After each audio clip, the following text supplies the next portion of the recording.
Audre Lorde, The Transformation of Silence into Language and Action. I have come to believe over and over again that what is most important to me must be spoken, made verbal and shared, even at the risk of having it bruised or misunderstood, that the speaking profits me beyond any other effect. I am standing here as a Black lesbian poet, and the meaning of all that waits upon the fact that I am still alive and might not have been. Less than 2 months ago, I was told by 2 doctors, one female and one male, that I would have to have breast surgery and that there was a 60 to 80% chance that the tumor was malignant. Between that telling and the actual surgery, there was a 3-week period of the agony of an involuntary reorganization of my life. The surgery was completed and the growth was benign. But within those 3 weeks, I was forced to look upon myself and my living with a harsh and urgent clarity that has left me still shaken but much stronger. This is a situation faced by many women, by some of you here today. Some of what I experienced during that time has helped elucidate for me much of what I feel concerning the transformation of silence into action and language. In becoming forcibly and essentially aware of my mortality and of what I wished and wanted for my life, however short it might be, priorities and omissions became strongly etched in a merciless light, and what I most regretted were my silences. Of what had I ever been afraid?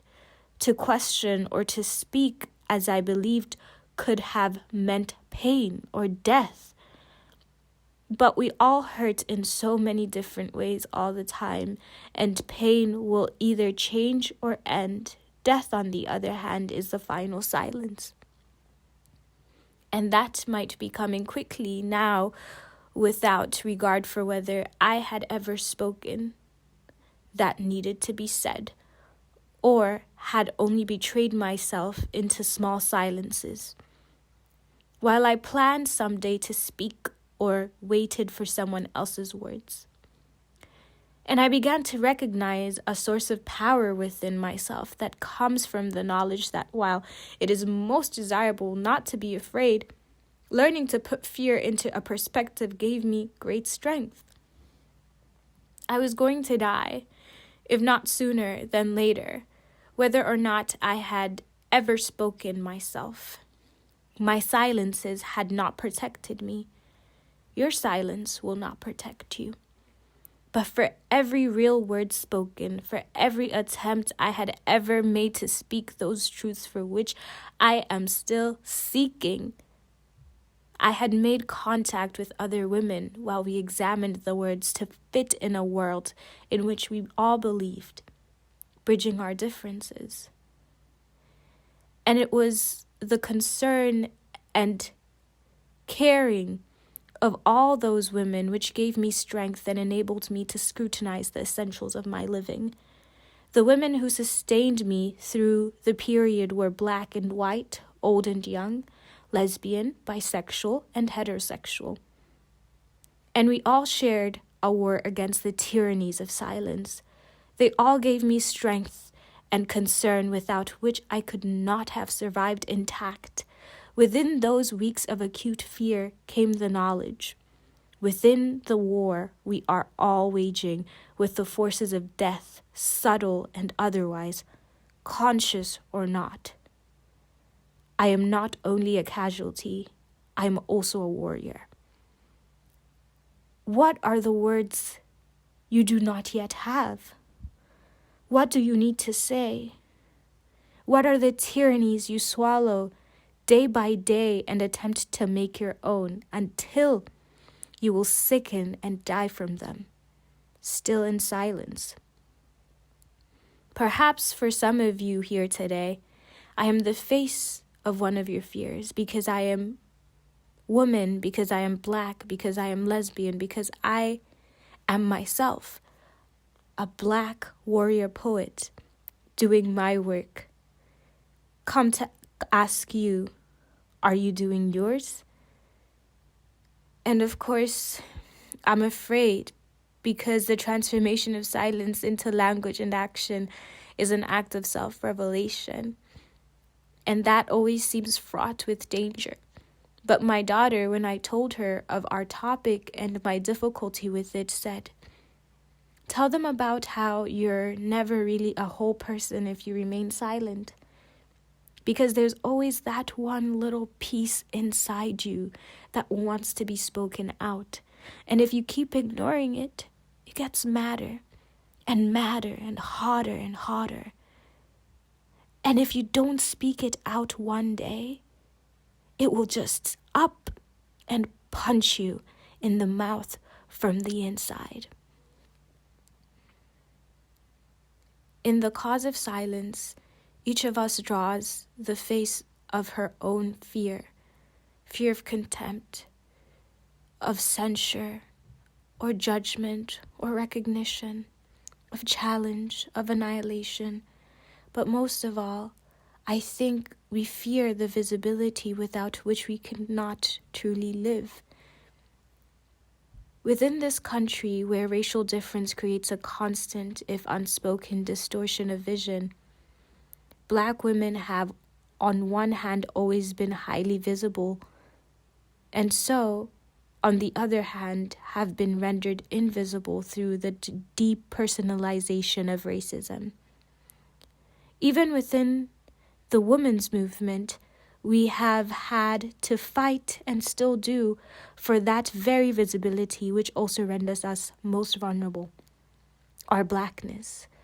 For to survive in the mouth of this dragon we call America, we have had to learn this first and most vital lesson, that we were never meant to survive, not as human beings, and neither were most of you here today, Black or not, and that visibility which makes us most vulnerable is that which also is the source of our greatest strength, because the machine will try to grind you into dust anyway, whether or not we speak.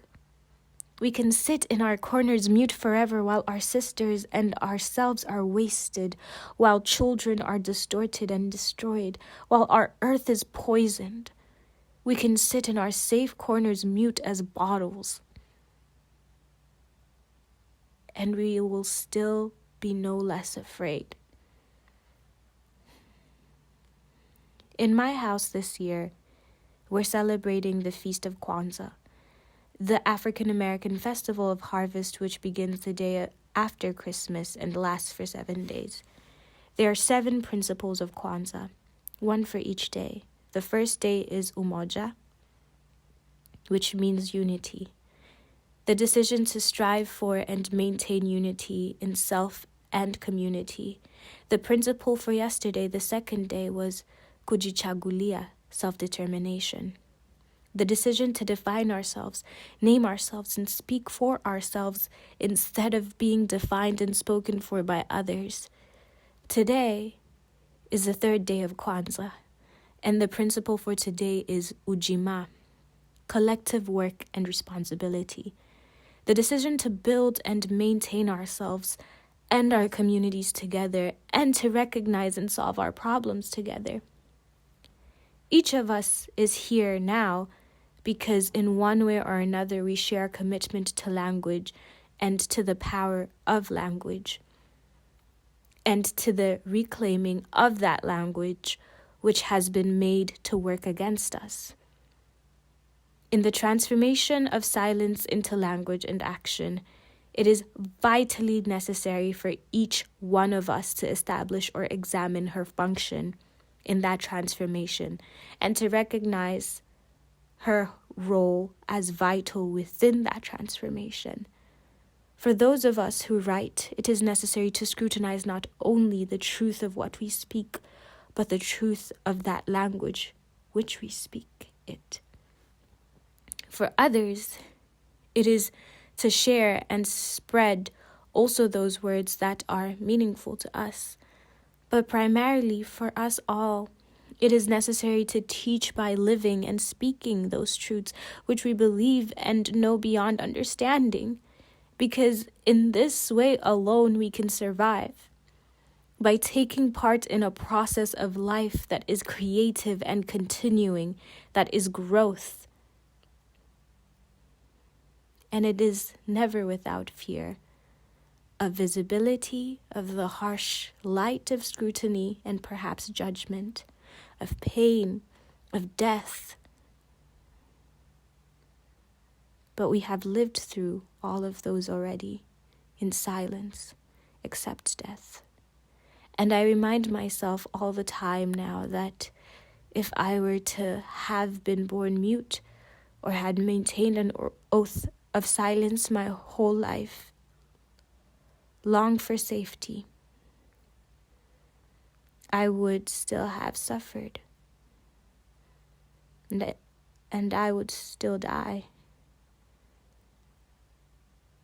It is very good for establishing perspective.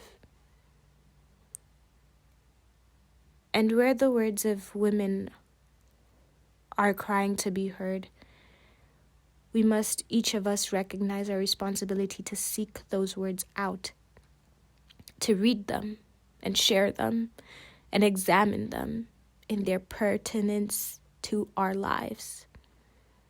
That we not hide behind the mockeries of separations that have been imposed upon us and which so often we accept as our own. For instance, I cannot possibly teach Black women's writing.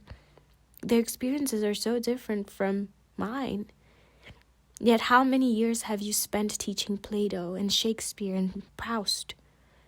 Or another, she's a white woman, and what could she possibly have to say to me?